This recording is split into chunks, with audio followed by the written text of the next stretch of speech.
আমরা ভিএফএস গ্লোবালে 5 জন প্রতিনিধি যাচ্ছি, তার মধ্যে একজন হচ্ছে আমাদের এই আশিক কাছে, এবং দ্বিতীয়ত হচ্ছে অ্যাপয়েন্টমেন্ট ভুক্তভোগী আরিফ আহমেদ, আমাদের ভুক্তভোগী লোটাস পারভেজ, এবং শরীয়তপুর থেকে আমাদের ইকবাল ভাই।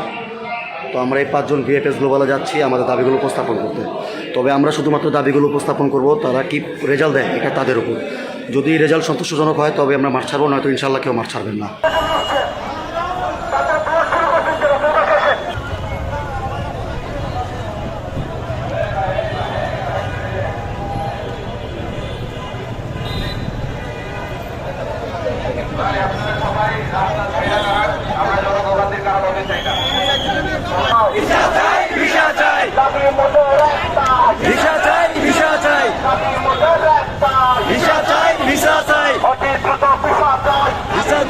একটাই